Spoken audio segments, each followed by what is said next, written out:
হাজারো নারী একসাথে গোলাপি পোশাকে রাস্তায় নেমে এলেন হাতে ঝাড়ু নিয়ে। তাদের এই ঝাড়ু শুধু ঘরের ধুলো ঝাড়ার জন্য নয়, বরং রাষ্ট্রের দুর্নীতি, দমন-পীড়ন আর সংসদ সদস্যদের বাড়তি সুযোগ সুবিধার বিরুদ্ধে প্রতীকী অস্ত্র। গোলাপি রং এখানে একতার, সাহসের ও প্রতিবাদের প্রতীক। আর ঝাড়ু যেন তাদের ঘোষণা, দেশকে ময়লা থেকে মুক্ত করতে হবে। গত সপ্তাহে সহিংস বিক্ষোভে অন্তত 10 জন নিহত ও হাজারেরও বেশি আহত হয়। পুলিশের গাড়ি চাপায় এক ট্যাক্সি চালকের মৃত্যু আন্দোলনকে আরও তীব্র করে তোলে। এরপর থেকে দেশের নানা প্রান্তে শিক্ষার্থী, শ্রমিক ও মানবাধিকার সংগঠনগুলো রাস্তায় নেমেছে।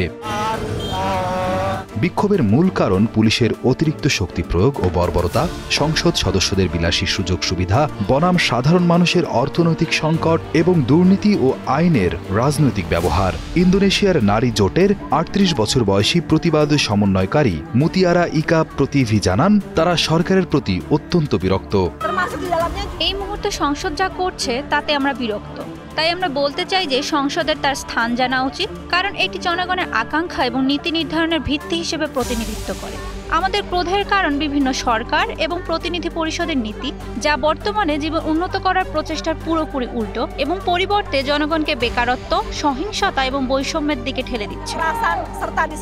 3 সেপ্টেম্বর বুধবার এই প্রতিবাদ মিছিলের আয়োজন করে the alliance of Indonesian women নামের একটি সংগঠন।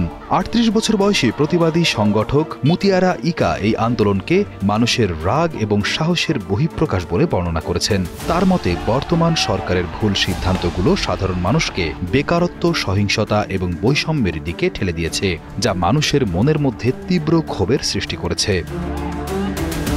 ইন্দোনেশিয়ার প্রেসিডেন্ট প্রাবো সুবিয়ান্তো বিক্ষোভ শান্ত করতে রাজনীতিকদের অতিরিক্ত রাষ্ট্রীয় সুযোগ সুবিধা বাতিলের ঘোষণা দিয়েছেন। তবে বিক্ষোভকারীরা এতে সন্তুষ্ট নয়।